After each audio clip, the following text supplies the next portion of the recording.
The presence of God makes a difference, isn't it?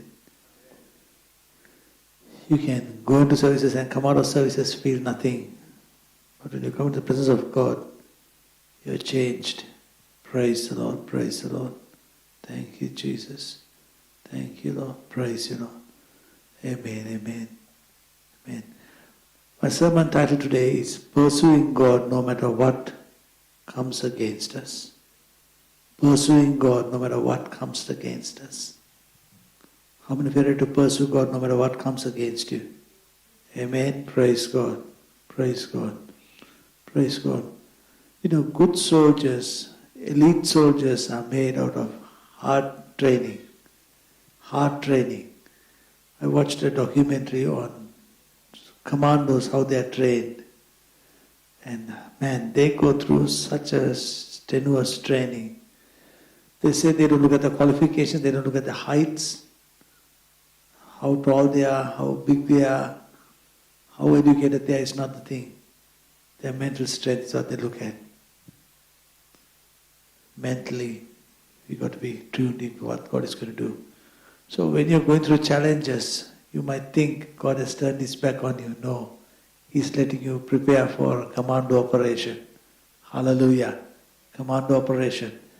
The 800 light horsemen, when they went against the Ottoman Turks, they were soldiers who were willing to die for the cause. They rode against so many cannon fire. They rode into that. And they came out victorious.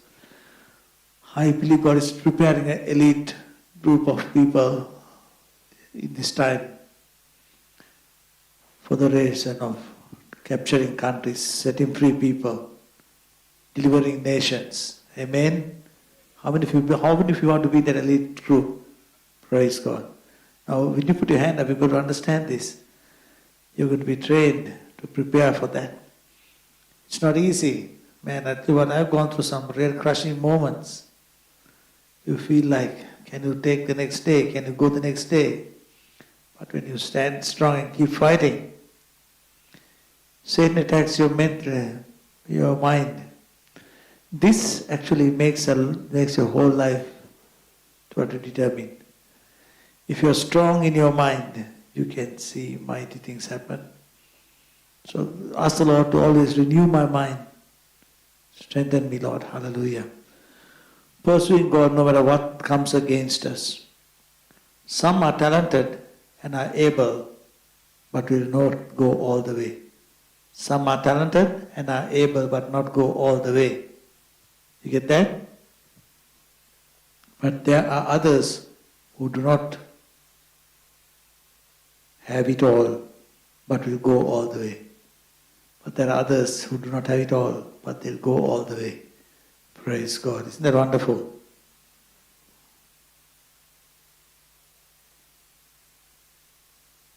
Praise God. God does not have favorites, but he looks for those who are willing to go all the way. God does not have favorites, but he looks for those who are willing to go all the way. I think of Saudi Arabia. One day I was working at my office table, and a guy came up to me, and I saw this guy walking up, and I knew that he was a terrorist guy who had got born again. Now this guy was ready to die for the cause. He comes to me and he says, "My friend is in hospital." I knew this guy through another friend, so he says, "My friend is in hospital. He's got a stroke. He's paralyzed. I want you to come and pray for him to be healed." Now, you've got to understand, Saudi Arabia, you can pray for people, but if they get healed in the hospital, it's a big problem for the person who prayed. Right? It's not like praying, there's double trouble there. Double trouble is if you go and pray and the guy gets healed and he starts walking, hospital asks, what happened? How did it happen? And then you get into trouble. So I thought, okay, this guy is ready to die for the cause. He said, "Now come, let's go right now. It's lunchtime," he tells me. I was sort of chickening out a bit, didn't want to show that to him, but I put a brave face and I said, "Just give me one moment." I pulled the drawer and I was just looking in the files, just praying, Lord, give me some answers here. The Lord said to me, go. And I said, okay, you say to go, I will go. No stopping. So I went to the hospital. It's Irfan Hospital. The hospital name was Irfan Hospital. On Shara, 16th Street, that's 16th Street in Saudi Arabia, 40 minutes from Mecca. Walk into the hospital and we see Secret Service police, Secret Service commandos in the corridors of the hospital walking up and down. How do I know that? Because I know that they have a gun strapped to their leg and they wear the white tobe over that. When they walk, this pulls up the gun, the back of the gun. So you can see it walking like that. It comes up like that. You know that it's a Secret Serviceman. How do I know that? Because I used to smuggle Bibles, so I had to be watching those who try to capture us. So anyway, we walk in, I wait, I see the two guys cross over, I go into the room. In the room, there were two patients. One screen separated one from the other. One was the guy I went to pray for, another guy was on the other side. So I was told that he had a stroke, he can't talk, he can't walk, nothing. So he's on the bed, whole right side paralyzed. Like this, he had turned his head down and tears just streaming down his eyes. I looked at him and I said, Jesus will heal you. Suddenly something came out of my mouth which I didn't expect to say. I said, if anyone has no faith, walk out of this room. Now in that room there were the patient, his wife, myself and the guy who took me. But on the screen separated, the other side, I didn't know who was on the other side. There was a Muslim patient in the other section with two other people who had come to see him. All three of them got up and left the room. I thought, this is trouble. Now they're going to tell the authorities that I am praying here. But I didn't feel that. I just started praying. I started praying in the name of Jesus of Nazareth. I speak to every side. To his right side, I command every tissue, every bone, every vein to come back into complete working order. And I prayed out in the name of Jesus. Be healed. As I said, be healed. I heard someone say, hallelujah, very softly. Then the hallelujah got louder, got louder, got louder. I turned around to I thought the terrorist guy was getting excited. I thought talk to the terrorist guy and tell him, you better shut up because both of us are going to go into prison. So I turned around, he was with his mouth shut. Guys who was shouting hallelujah, the guy on the bed. He's got his voice back.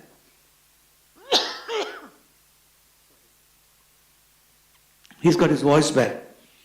Now you try to tell him to shut up, you can't shut up. He has not been speaking for months. So guy goes, hallelujah! Now that hallelujah should have got the attention of the guy outside, the security guy. Not that they would have heard it on the street, it was so loud.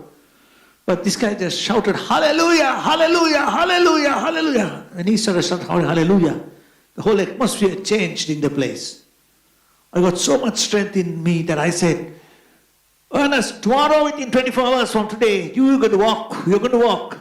When you walk, tell everyone that Jesus healed you. Do not deny the name of Jesus. If you have to go to prison, we'll go to prison. And I left the hospital. The next day lunchtime came and I came to the hospital. And do you have that photograph ready for me? Yeah, I'll tell you when to play it. Just keep it on. Don't put it on.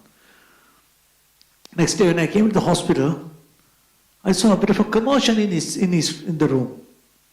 There were 3 Muslim Egyptian doctors, 4 nurses. What happened was this guy, exactly 24 hours later, had a sudden power of God released on him. He jumped off the bed and he started running all over the hospital corridor, shouting, Jesus, heal me! Jesus, heal me! Jesus. This is Saudi Arabia, man, Mecca, 40 minutes from Mecca. The guy shouts, Jesus, heal me! Jesus, heal me! And when I went, he was doing this.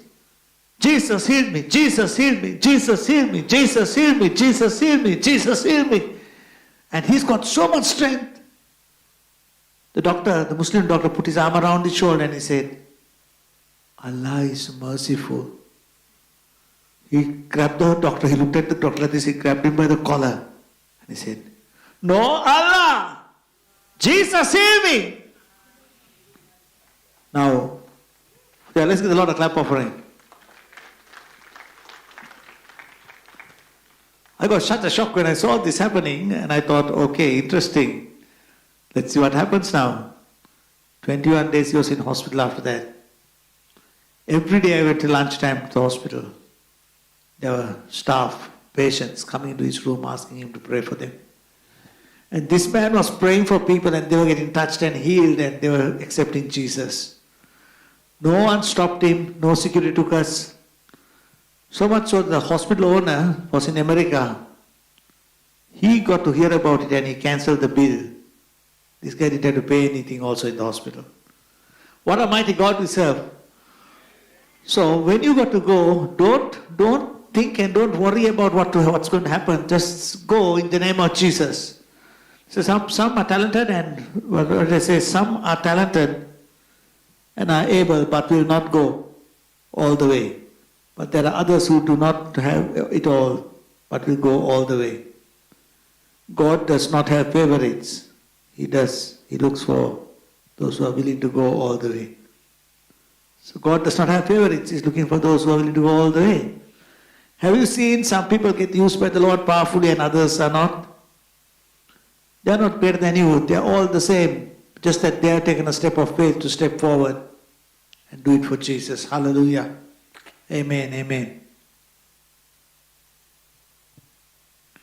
When you are in the world, you do not feel guilt as the devil cheers you on. But when you get saved, the devil plays on your mind with condemnation. Do not give in. God will change you from glory to glory. See, very often I have seen Christians who have done mighty things for God, who have come to a place, their condemnation is in their mind all the time. They have done something wrong. The devil keeps bringing that back. When you're in the world, you do something wrong, you don't feel it, isn't it? Satan chases you on because you have no conviction. Once you come to Jesus, conviction comes on you. But don't let condemnation come into your life. When conviction comes, repent, turn away from that sin and go for Jesus. Jesus does not remember anything that you have done in the past once you have asked forgiveness. The devil will remind you, but you can rebuke it. If I have to look back, I'm just an utter failure. But if I'm looking forward, I'm a great victor. Amen. Yeah? Praise the Lord. Praise the Lord. So always remember this, that Jesus is with you. He has forgiven you and He forgets. Praise God.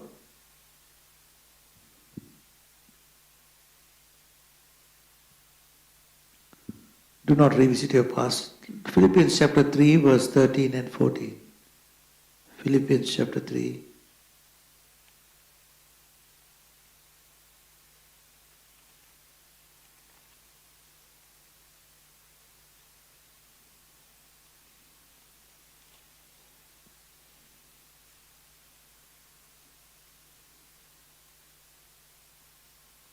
Philippians chapter 3, verse 13 and 14. Brothers, I do not consider myself yet to have taken hold of it, but one thing I do, forgetting what is behind, straining forward for what is ahead. I press on towards the goal to win the prize for which God has called me heavenward in Christ Jesus. Amen. Praise God. As long as we put up with things, we should not, okay, hold on. As long as we put up with things, we should not put up with, the devil will not leave you.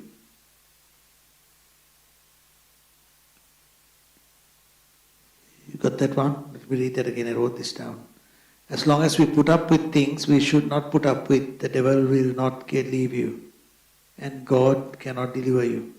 But when you decide to take a stand, God will deliver you. So important.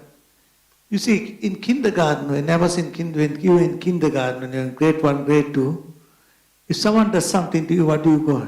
Teacher! So did this to me, dubbing on them. But when you come to grade 5, grade 6, you grow up a little bigger. Then when you're in grade 10, do you go and still dub people up? No. You punch them if they do something to you, you give them back. Right? Christians, we should be like that. Yeah, for example, when someone talks about you, don't worry about it. Just give it to the Lord, forget about that person, just keep moving forward. There are no time for Sukis in the kingdom of God. I'm telling you, Suki Lalas can't go in the kingdom of God. Real warriors have to get in the kingdom of God. Pastor, so and so is talking about you. So who cares?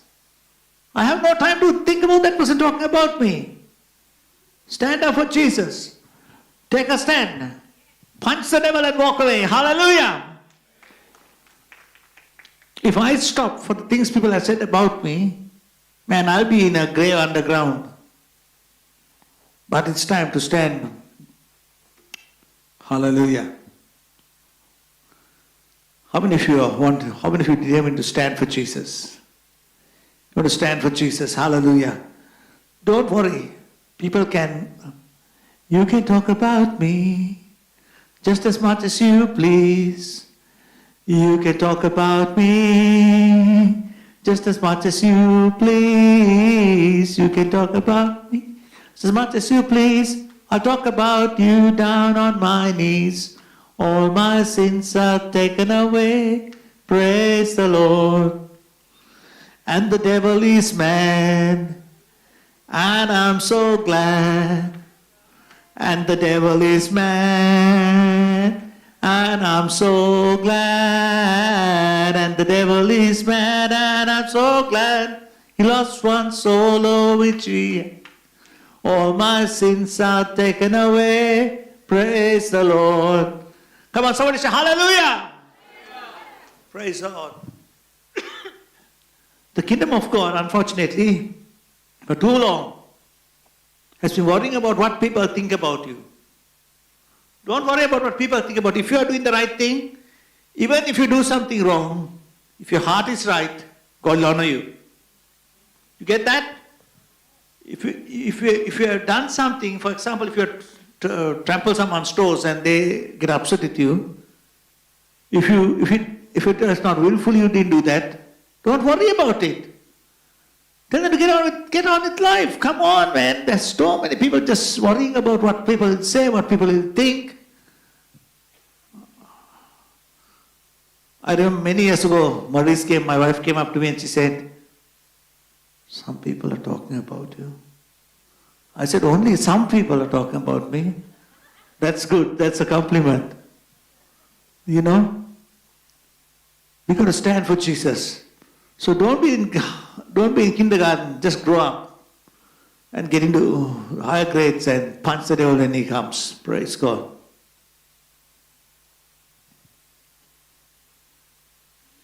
The root of it all is fear.